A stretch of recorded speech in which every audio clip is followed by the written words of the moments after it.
새 영, 새 마음.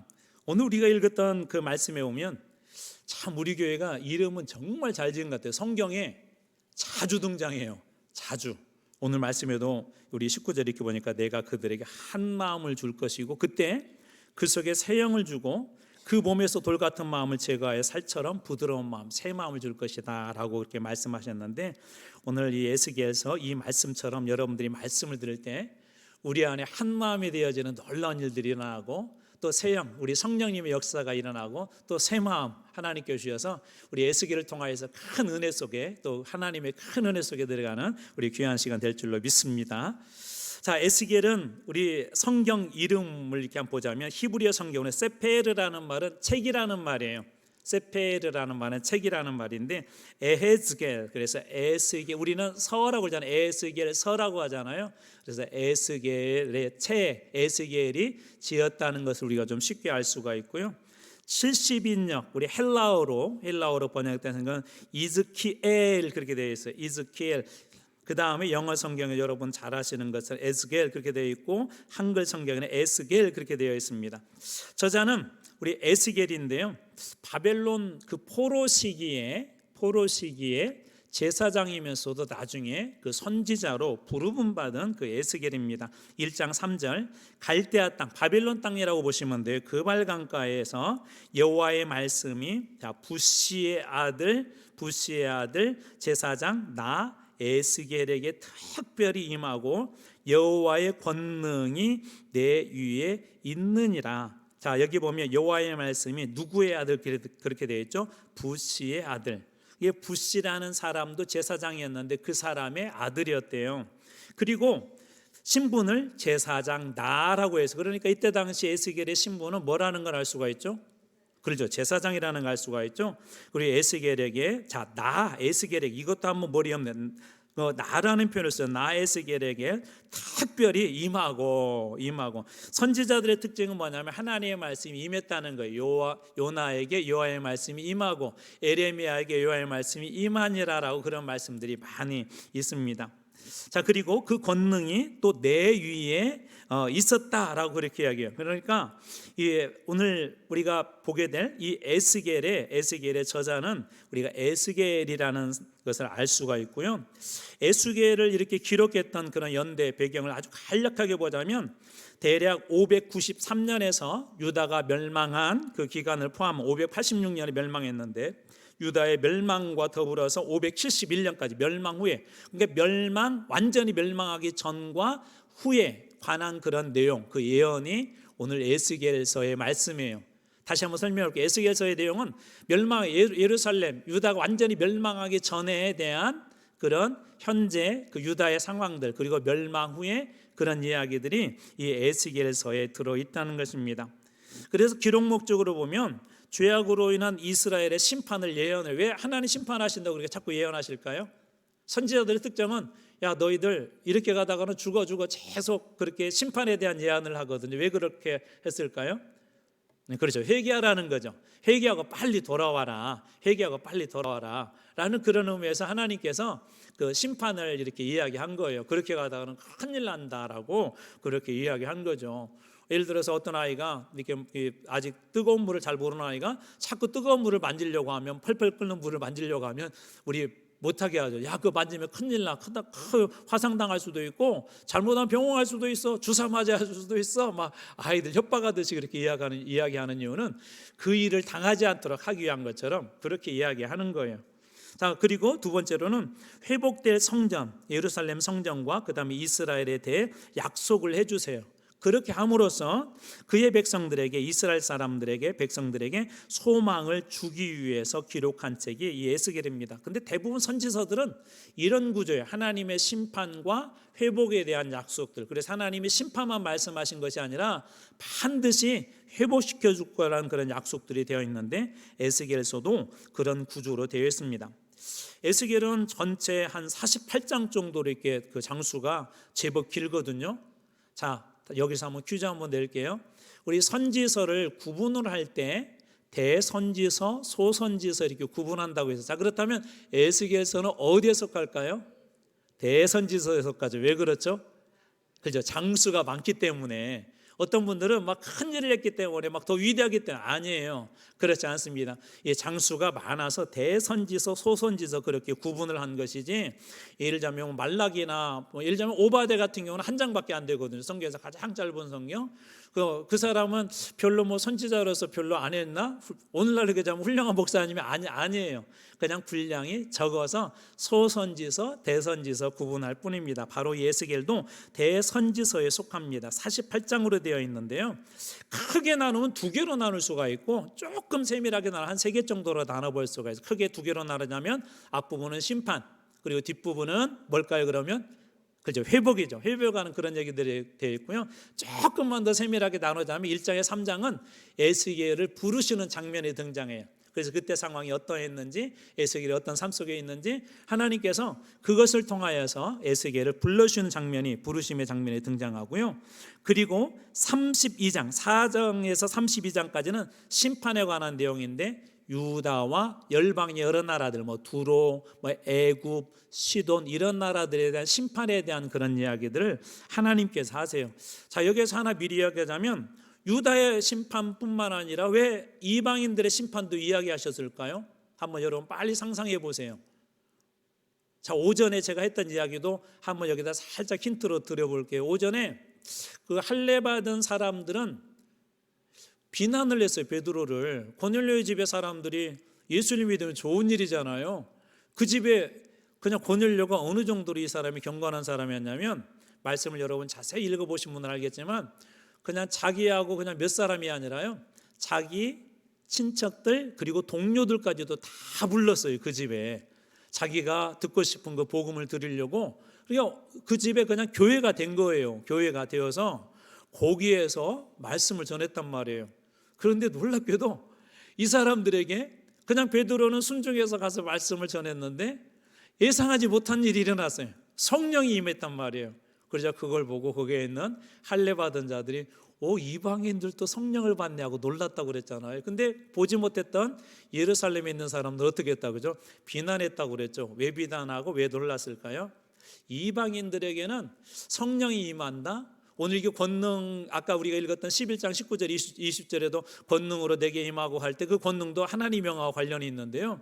이 사람들의 가지고 있는 관념은 하나님은 이스라엘의 하나님이셨어요. 그 지역의 하나님이에요. 실제적으로 그때 당시에 그 전투를 보면 신들의 전쟁이었습니다. 그래서 전투에서 이기면 우리 신이 강해서 이번에 전투에서 이긴 거야, 그런 게 생각하던 그런 시대였어요. 하나 더 예를 들자면 여러분 잘 아시는 것처럼 요나는 니느에 가서 복음을 전하라고 하니까 도망가 버리잖아요. 욥바로 가서 갔더니 마침 다시스로 가는 배가 있어서 배에 올라타서 도망을 치죠. 왜 도망친 거예요? 하나님은 이스라엘에 계시니까 하나님 도망치면 더 이상 나한테 하나님 그런 말씀 못 할 거야, 니느에 가라고 못 할 거야, 그렇게 생각하고. 근데 하나님은 저 넓은 지중해에도 계셨단 말이에요. 자, 그러면 제가 이제 힌트를 다 드렸어요. 자, 심판을 왜 하나님은 유대 땅, 그러니까 쉽게 얘기하자면 유다 예루살렘의 심판만 이야기하지 않고 두로라든지 시돈이라든지 저 애굽이라든지 그런 나라에 대한 심판을 이야기하셨을까요? 하나님은 어떤 분이세요? 그죠? 모든 열방을 주관하시는 분이세요. 열방을, 하나님 모든 열방, 모든 나라의 주관자시란 말이에요. 그래서 우리가 만유의 주라고 그렇게 전에 고백하지 않았습니까? 그래서 하나님께서 단순히 유다뿐만 아니라 이 열방의 심판에 대한 이야기를 이야기하고, 이때까지는 언제냐면 아직 유다가 멸망당하기 전에, 완전히 멸망당하기 그 전의 이야기입니다. 그리고 이제 33장에는 32장을 끝으로 멸망당하고 난 후에 32장부터 48장까지는 크게는 두 가지 내용이 나와요. 첫 번째는 이스라엘 회복이 나오고요. 두 번째로는 이제 성전 회복과 성벽의 회복에 대한 그런 예언을 말씀해 주십니다. 그래서 크게는 두 개, 앞에는 심판, 뒤에는 회복 부분으로 되어 있다라고 이렇게 보시면 되고요. 32장과 33장의 그 차이는 뭐냐면 32장까지는 아직 이스라엘이 완전히 유다가 멸망하기 전, 그리고 33장부터는 멸망하고 나누어 주신 말씀이다라는 걸 기억하고 에스겔서를 읽어가다 보면 그 흐름이 급격하게 왜 변한지를 여러분들이 이해할 수가 있을 것입니다. 자, 그렇다면 에스겔은 어떤 사람일까요? 우리가 보통 뒤에 이렇게 뭐 엘로 끝나면은 그게 엘로힘 하나님이라는 그 뜻이 있거든요. 근데 이제 여러분들은 우리말에 에스겔 하니까 뭐 겔로 끝나가지고 이제 쉽게 이렇게 추론이 안 되는데 정확하게 원어에는 엘이에요. 엘. 그러니까 에스겔이라는 이름 그 뜻 중에도 하나님과 연관되어 있는데 정확한 뜻은 하나님께서 강하게 하신다라는 뜻이 있어요. 하나님께서 강하게 하신다. 이걸 기억하세요. 에스겔의 뜻이 뭐라고요? 하나님께서 강하게 하신다. 이게 중요해요. 에스겔이 하나님이 거기에 나와 있는 이름들을 그냥 주신 게 아니라 뭔가 선지자로서 그 뜻이 있단 말이에요. 근데 그 뜻이 뭐라고요? 하나님께서 강하게 하신다. 그 이유를 한번 우리 뒤에서 한번 살펴보도록 할게요. 에스겔의 그 고향과 어린 시절을 간단히 살펴보자면 대략 기원전 623년, 622년 이 정도에 출생했대요. 기억 이건 정확히 안 하셔도 괜찮아요. 앞에서 보았던 것처럼 그는 제사장 가문이었었고 그의 아버지는 누구였었죠? 그렇죠. 부시라는 사람이었어요. 부시. 그리고 이 에스겔은 바벨론에 이스라엘이 1차, 2차, 3차 그럼 총 몇 번에 의해서 끌려갔을까요? 3번에 의해서 포로로 끌려가게 되는데 첫 번째 침공은 BC 605년, 기원전 605년에 이때 끌려갔던 사람 중에 누가 있었냐면 다니엘이 있었고 그의 친구들이 있었어요. 자, 1차 때 누가 있었다고요? 다니엘과 그의 친구들. 나중에 우리 다니엘서 볼 때 여러분 이걸 좀 기억하시면 좋을 것 같아요. 그러니까 3번의 침공에 의하여서 마지막 3번째는 완전히 멸망한 것이고요.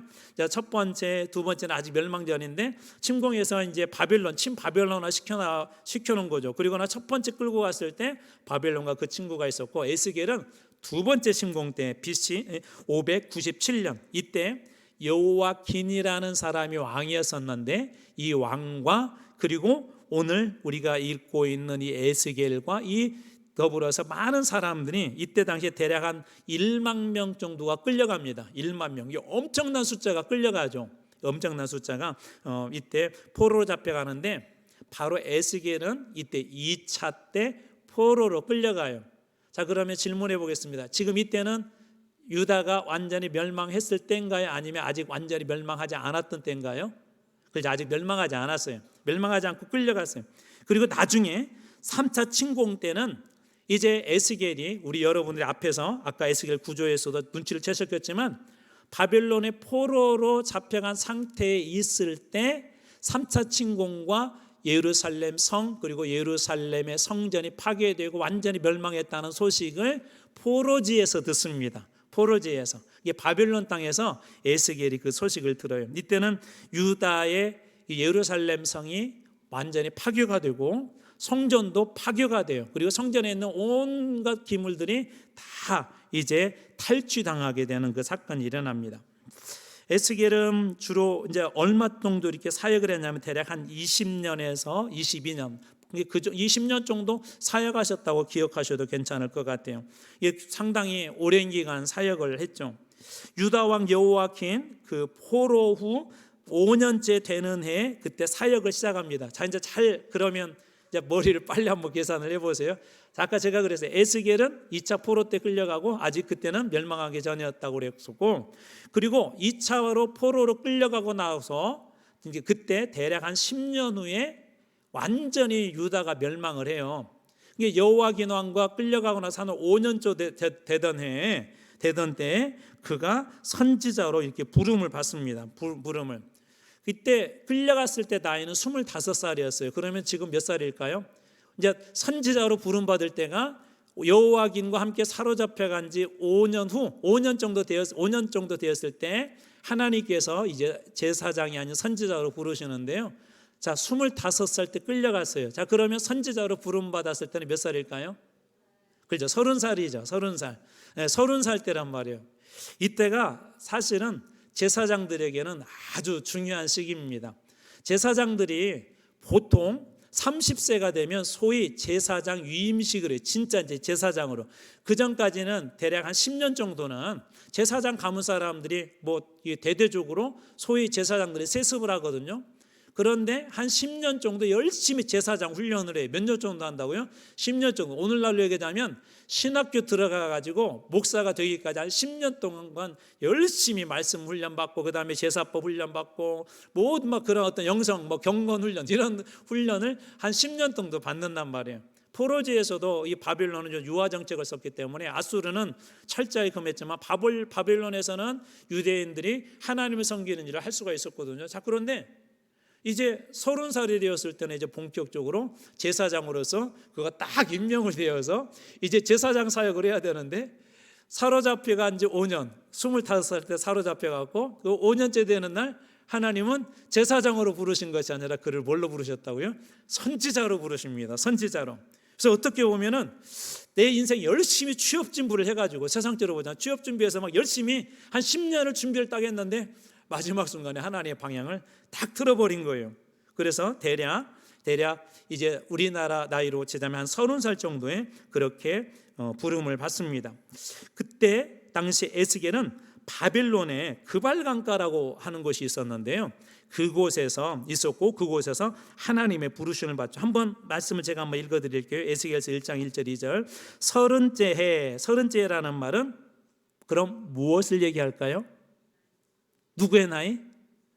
에스겔의 나이가 되겠죠. 에스겔의 나이 30째 넷째 달, 그러니까 초다스에 내가 그발강가 사로잡힌 자 중에 있을 때, 아직 포로구나 하는 걸 알 수가 있죠. 자, 그리고 하늘이 열리며 있을 때 하늘이 열리고 하나님이 내게 보이시니 2절 여호와긴이 사로잡힌 지 5년 그달 초다세라. 그러니까 여호와긴 왕이 사로잡힌 지 5년, 에스겔의 나이는 이제 30살. 역시 마찬가지로 에스겔도 포로된 지 몇 년째일까요? 몇 년째? 5년째 되던 그런 때였었죠. 그리고 3장 15절 이에 내가 텔아빕에 이르러, 그 사로잡힌 이 텔아빕도 역시 그발강가를 이야기합니다. 사로잡힌 백성 곧 그발강가에 거주하는 자들에게 나아가 그 중에서 두려워 떨며 7일을 지내니라. 그러니까 에스겔은 바벨론의 포로로 있을 때 30살, 그리고 포로로 잡혀간 지 5년째 제사장 취임을 앞두고 그는 선지자로서 이렇게 부름을 받게 되죠. 이 에스겔은 몇 가지 아주 중요한 특징이 있어요. 이 특징 때문에도 사실 에스겔을 우리가 좀 꺼려하잖아요. 여러분, 성경 중에 가장 난해한 성경은 여러분 개인적으로 어떤 성경이라고 보통 생각되세요? 성경 66권 전에 참 이 성경은 참 난해하다, 어렵다. 일반적으로 여러분들은 안 어려워요? 요한계시록을 사실 가장 많이 어려워하죠. 신천지가 그걸 이용한 거예요. 성도들이 요한계시록을 좀 어려워하니까 신천지가 이 소위 비유풀이로 해가지고 기존의 성도들을 미혹했거든요.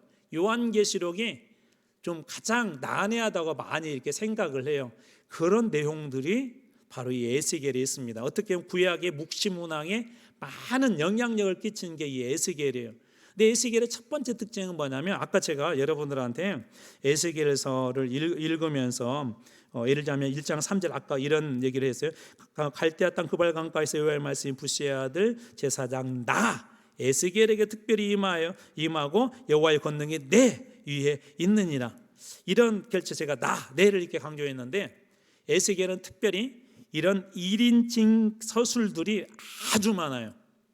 다른 선지자들은 그렇게 이야기하지 않거든요. 그런데 유일하게 에스겔은 나라고 하는 1인칭 기술들이 많이 있습니다. 그래서 이게 어떤 게냐면 에스겔에게 주신 특별한 은혜이기도 하고, 에스겔의 영성이 얼마나 포로로 잡혀가 있었지만 그가 탁월했는지를 알 수가 있어요. 선지자들이 하나님의 말씀이 들려야 된다는 것은, 들릴 정도라는 것은 그의 영성이 얼마나 깨어있는지 탁월했는지를 알 수 있는 장면이기도 하죠. 여러분들은 어떠세요? 하나님의 음성이 매 순간 들려오십니까?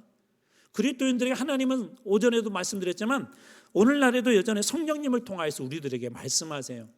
어느 때는 성경의 구절을 명확하게 기억나게 하시고, 어느 때에는 누군가를 기억나게 하셔서 복음을 전하기도 하시고, 어느 때는 누군가를 위해서 기도하기도 하시고, 성령님께서 그런 부담감을 주실 때가 있어요. 그것도 바로 이런 경우예요. 에스겔은 그래서 그런 1인칭으로 하나님께서 그에게 말씀하실 때가 많이 있었죠. 그 중에 1장 4절 말씀 3절 제가 읽어드리겠습니다. 자, 내가 보니, 하나님이 보게 하셨으니 그렇게 하지 않고 내가 보니 그렇게 하죠. 북쪽에서 폭풍과 큰 구름이 오는데 그 속에 불이 번쩍번쩍하여 빛이 그 사방에 비치며 그 불 가운데 단소에 같은 것이 나타나 보이고 내가 보니 라는 그런 표현처럼 1인칭 서술들이 많아요. 여러 곳에 등장합니다. 예를 들면 1장 15절도 그렇고 2장 1절 등 여러 곳에 이러한 예는 여러분들 에스겔서를 펼쳐가다 보면 내가 보니 혹은 뭐 나에게 뭐 그런 표현들이 많이 등장하는 것을 보게 됩니다. 그래서 첫 번째 특징이 뭐라고요? 1인칭 서술들이 많다. 자, 두 번째, 인자라는 표현이 많이 나와요. 제가 개역성경으로 한번 찾아봤거든요. 93회가 나오더라고요. 인자 무슨 뜻일까? 인자? 우리 전라도에서 그러더라고요. 인자 왔냐? 그러더라고요. 그 인자일까요? 주의 인자는 끝이 없고 그 인자일까요? 제가 아는 분은 인자가 있어요. 김인자. 그 인자에게 말씀하셨을까요? 사람인에다 아들자인 게 사람의 아들이라는 뜻인데, 쉽게 얘기하자면 그가 아무리 하나님의 선지자이고 환상을 보지만 하나님께서 너도 한 사람의 인간이다라는 것을 그 인자라는 그 호칭 속에 부여하신 거예요. 그래서 예수님도 뭐라고 그러죠? 인자는 머리 둘 곳도 없다. 예수님도 그렇죠. 하나님이셨지만 예수님도 자기 자신을 사람, 나는 완전한 사람이라는 의미에서 인자도 머리 둘 곳이 없다, 그런 말씀을 하신 거거든요.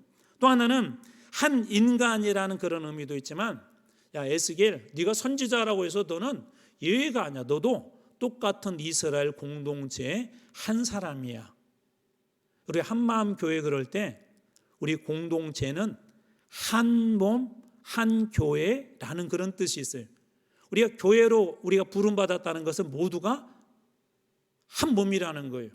교회로 부름받을 때는 우리 각자 부르심의 자리들이 좀 달라요. 우리 로이 찬양팀처럼 찬양으로 하나님 앞에 쓰임받는 분들이 있는가 하면, 또 우리 교사들처럼 가르치는 일로 쓰임받는 분도 있고, 저는 또 목회자로서 여러분들을 가르치기도 하고 말씀을 전하기도 하고 예배를 인도하기도 하고, 이런 모양이 다른 각각의 지체들이다란 말이에요. 그래서 이 사도 바울을 통하여서 너희는 그리스도의 몸이요 지체다고 그렇게 이야기를 하죠. 자, 그러면 예를 들어서 여러분 손가락 끝에 이렇게 날카로운 가시가 하나 이렇게 한번 박혔다고 생각해보세요. 손톱 밑에 얼마나 아프겠어요. 그러면 그때 왼손에 예를 들어서 그런 일이 일어났을 때 오른손이 그러는 거야. 난 안 아프니까 괜찮다, 그럴까요? 그렇지 않죠. 이 손끝이 아프면 사실 온몸이 괴롭죠.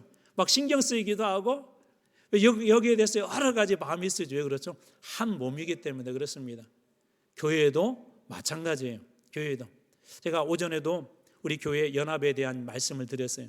우리 예전에 여기 어르신들은 잘 아실 터인데 저도 그런 경험이 있었거든요.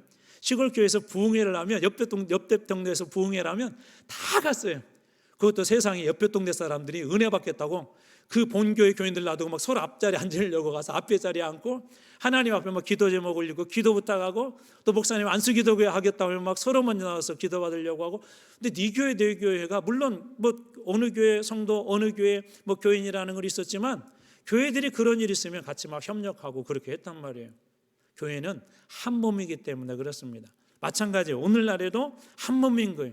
그래서 인자라는 표현 속에는 그런 의미가 있어요. 야 에스겔, 네가 선지자라고 해서 하나님 말씀 듣지만 너도 이스라엘과 한 공동체야. 한 공동체라는 그 의미가 이 은자 속에 들어 있습니다. 에스겔 3장 1절 제가 한번 읽어드릴게요. 또 그가 내게 이르시되 인자야, 그렇게 하죠. 너는 발견한 것을 먹어라. 이 두루마리를 먹고 가서 이스라엘 족속에 말하라 하시기로. 4장 1절 또 35장 2절 47장 6절 등 여러 곳에서 개역 성경에서는 대략 한 93회 정도 인자라는 표현이 등장합니다.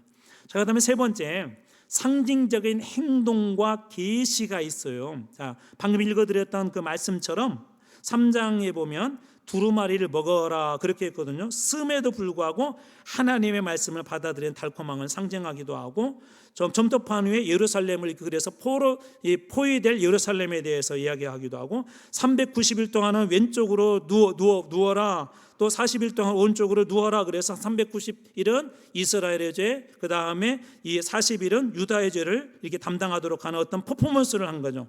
더 충격적인 것이 있어요. 하나님이 뭐라고 하냐면 인분으로 저 보리빵을 구워 먹으라 그래요. 인분. 인분이 뭔지 모르셔서 지금 별로 안 놀라시는 것 같아요. 인분으로 구워 먹으래. 보통 우리 몽골이나 그런 나라들은 여러분 아시죠? 이렇게 연료를 이게 소나 말의 배설물을 말려가지고 그렇게 쓰기도 하잖아요. 에스겔이 하나님, 제가 선지자지만 저 도저히 그거 못하겠습니다. 이거 제가 어떻게 그러니까 하나님이 조금 양보하셔서 이제 소똥으로 그러면 구운 그 보립떡, 보립빵을 먹어라. 그렇게 해서 이런 상징적인 행동을 하기도 하고, 머리털 수염을 깎기도 하고, 포로 행장을 메고 밤에 몰래 성벽을 뚫고 나가기도 하고, 그리고 심지어요 불안에 떨면서 음식을 먹고 물을 마시기도 하고, 심지어 에스겔의 아내가 죽어요. 쉽게 얘기하면 급사를 합니다. 갑작스럽게 죽어요. 그리고 두 개의 막대기를 결합해라. 이런 막 이상한 행동 때문에 어떤 사람들은 에스겔을 정신병 환자로 취급하게 됐습니다. 그는 분명히 정신병 환자일까? 여러분 생각해 보세요. 멀쩡한 나무 놔두고, 그리고 그런 이렇게 좋은 재료들이 있는데 왜 그런 걸 놔두고 인분이나 소똥 같은 것으로 그렇게 구워 먹고, 갑자기 투판에다가 뭘 그리더니 야, 우리나라가 이렇게 될 거야. 앞으로 이렇게 포로가 될 거야. 이런 얘기를 하고 다니니까 사람들이 에스겔은 정신병 환자다, 그렇게 이야기하기도 했어요. 자, 제가 앞에서 이걸 기억하세요를 한 게 하나가 있었어요. 에스겔의 이름은 뭐라고 그랬죠? 하나님께서 강하게 하신다. 하나님께서 강하게 하신다. 여러분, 만약에 여러분 가족 중에 이런 목사님이 계시다고 한번 생각해 보세요. 사람들이 볼 때 정신병 하냐 막 손가락질 한다고 한번 생각해 보세요. 이게 도저히 부끄러워가지고 야, 나 너하고 못 있겠다, 너 우리 가족이라고 하지 마라, 목사님이라고 해도 그럴 것 같아요. 근데 에스겔이 그랬어요. 그렇기 때문에 하나님께서 그의 이름을 에스겔, 넌 앞으로 이런 일을 감당할 거야. 너는 강해져야 돼. 내가 널 강하게 할 거야. 힘들고 어렵지만 이런 상징적인 행동으로 이스라엘 백성들에게 그 심판에 대해서 이야기해줘. 또 하나님께서 회복에 대해서 이야기해줘. 그렇게 상징적 행동들, 그걸 통해서 계시를 많이 드러나게 했던 것입니다. 또 하나 여기에 더 추가해서 요한계시록과 비슷한 그런 묵시들이, 이 계시들이 많이 등장하는데요. 참고로 신약에서 에스겔서로 인용이 대략 한 65회 정도를 인용을 하는데, 그 중에 48번을 계시록에서 인용하고 있습니다. 이게 에스겔서를 읽어가다 보면 계시록 이야기처럼 상징적인 언어들이 너무 많아요. 그래서 에스겔서를 사람들이 잘 읽지 않으려고 하고, 에스겔서를 설교를 잘 하지 않으려고 하는 이유가 이런 요한계시록과 똑같은 그런 상징적인 그런 내용들이 너무 많아요. 이게 해석하기 어려우니까 잘 안 읽죠. 그래서 신약에 65번 중에 무려 요한계시록에 48번이나 인용할 정도로 요한계시록과 비슷한 내용들이 많이 있는데, 그 중에 몇 개만 뽑아봤어요. 먼저 1장 4절에서 28절까지 네 생물과 하나님 보좌에 앉은 환상이 요한계시록 4장에도 등장하고요. 또 두루마리를 먹으라는 것이 요한계시록 10장에도 등장하고요. 이마에 표시하라는 거, 우리가 인을 친다 그러는데 계시록 7장 그리고 계시록 9장 4절에 등장하고, 또 10장 1절에서 22절 보면 성전을 떠나 하나님의 영광의 환상이 있는데, 하늘 성전의 비전이 요한계시록 15장에 등장하기도 하고요. 또 마른 뼈골짜기 환상, 유명한, 우리 이제 다음 시간에 볼 거예요. 37장에 나와 있는 이 환상이 죽은 자의 부활, 요한계시록 20장에 나오기도 하고, 그다음에 곡과 마곡의 전쟁에 등장하는데 요한계시록 20장의 마지막 전투에 곡과 마곡의 전투, 마지막 전투가 거기서 나옵니다. 그리고 40장에 48장까지 새 성전에 대한 그런 환상, 비전, 묵시를 보여주는데, 요한계시록 21장과 22장에 보면 거룩한 성 예루살렘에 대한 그런 비전을, 그 환상을 하나님께서 보여주세요. 그러니까 이 에스겔서에 나와 있는 환상은 무엇하고도 비슷해요. 요한계시록에 나와 있는 그런 내용들하고도 아주 비슷합니다. 그래서 이 요한계시록은 묵시문학에도 많이 영향을 주죠. 구약에 다음에 이제 또 보겠지만 다니엘서에도 이런 것들이, 환상들이 많이 있잖아요. 이해하기 힘든 것들, 그런 것을 이 다니엘서의 묵시문학에도 아마 영향을 주지 않았을까, 같이 영향을 주지 않았을까 하는 그런 추측이 됩니다.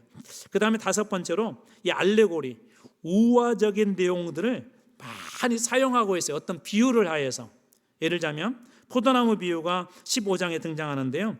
포도나무는 이스라엘을 상징하고 있는데, 이스라엘은 열매를 맺지 못하고 심판으로 소멸될 것이다 라는 것을 보여줘요. 예를 들자면 또 불성실한 아내, 하나님께 대한 예루살렘의 불충실함은 아내의 불충실함을 비유하고 심판을 받게 되고, 그지만 결국은 다시 회복된다라는 그런 의미가 있고요. 두 독수리와 포도나무, 암사자와 새끼들, 시든 포도나무, 끓는 가마솥, 끓는 냄비에 대한 비유, 두 자매 오올라와 오올리바, 그리고 이스라엘의 목자 등 여러 가지 우화들이 이 에스겔에 있습니다. 이게 우화.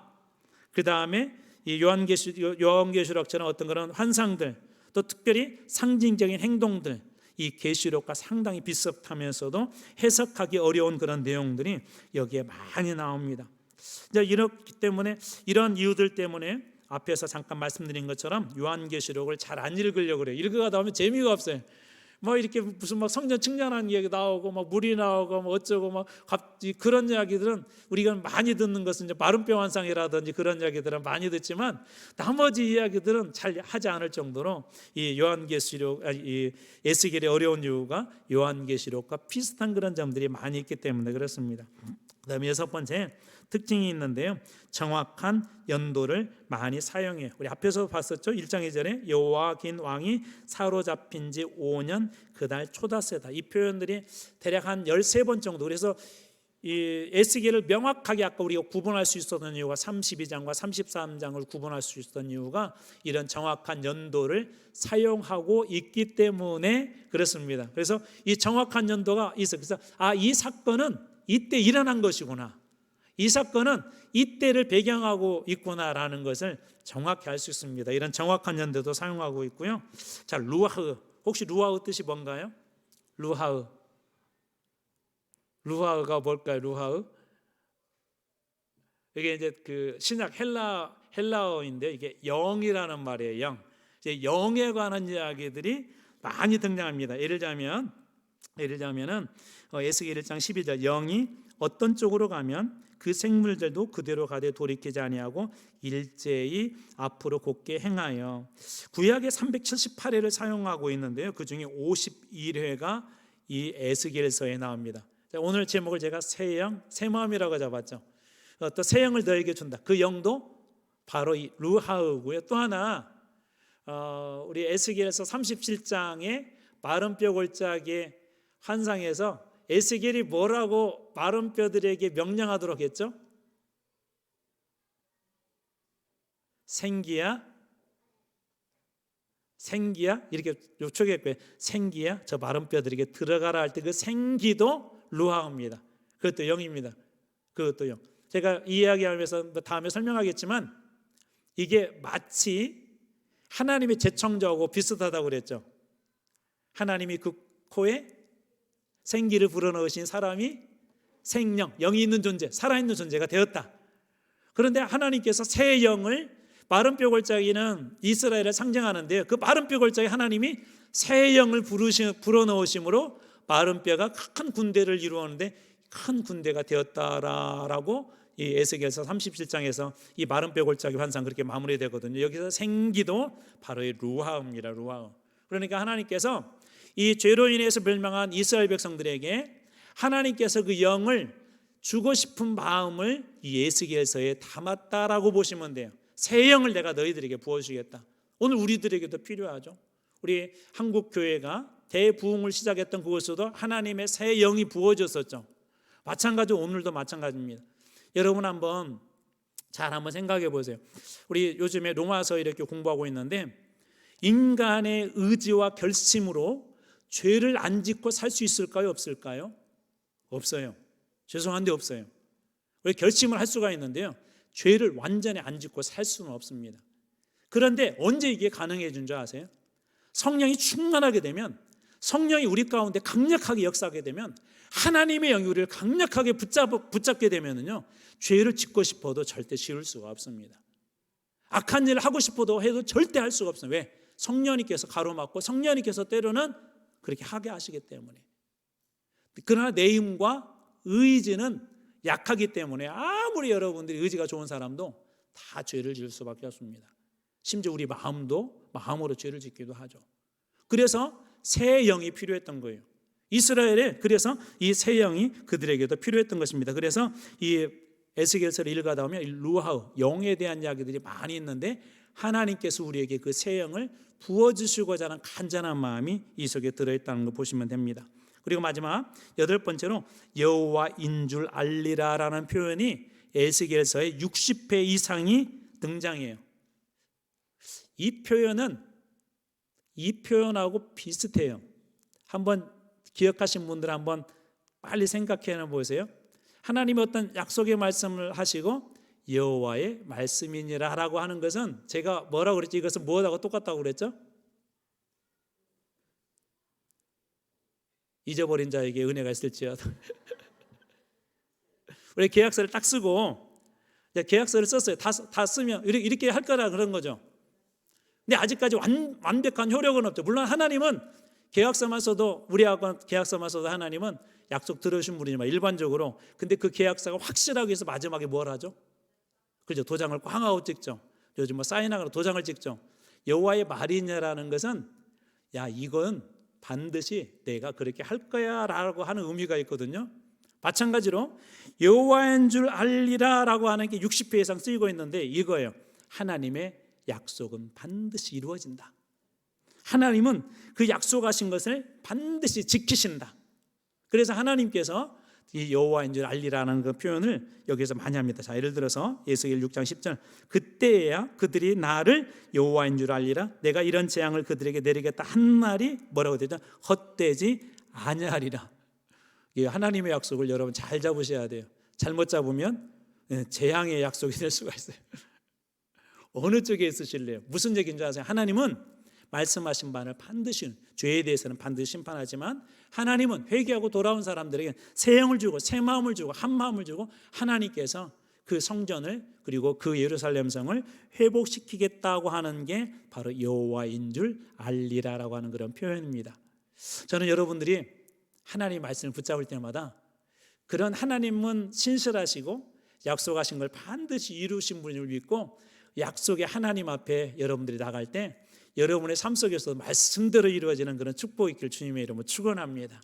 에스겔을 통해 주신 마지막 은혜가 바로 이것입니다. 자, 이제 한번 정리해 볼까요? 에스겔은 어느 시대 때 선지자였었어요? 이스라엘이 포로로 잡혀가던 때 그리고 멸망하던 때를 지나서 완전히 이제 포로 생활하던 그런 때에 어디에서?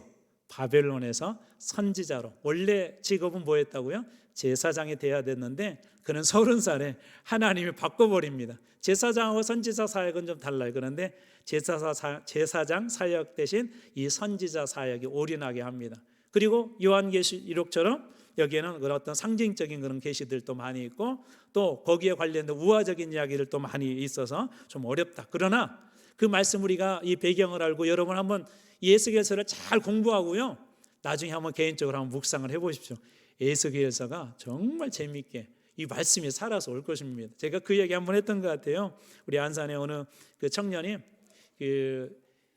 그렇게 좋은 대학교는 아니었는데 사법시험에 이렇게 합격을 했어요. 합격을 했는데 어떻게 합격을 했냐 그랬더니 목사님 답이 손을 들고 있었어요. 그러더라고요. 우리 대학생들이 그런 은혜가 있을지어다. 근데 왜 그런가 봤더니 그 고모가 그 좀 몸이 불편하세요. 휠체어 타고 교회 오세요. 새벽에 하루도 안 빠지고 그 조카를 위해서 기도했어요. 그 조카 간증이에요. 제가 이렇게 됐던 이유는 저 본인도 깜짝 놀랐대요. 문제를 어렵잖아요. 사실 얼마나 어려워요. 뭐 여러분 안 봐서 잘 모르시겠지만 얼마나 어려워요. 근데 그 친구가 손을 들고 있대. 그러면서 이렇게 오버했어요. 이렇게 가능했던 이유는 제 고모가 새벽에 저를 위해서 하루도 빠짐없이 기도해 줬기 때문이에요. 기도해. 하나님의 역사는 여러분 어떻게 일어날지 몰라요.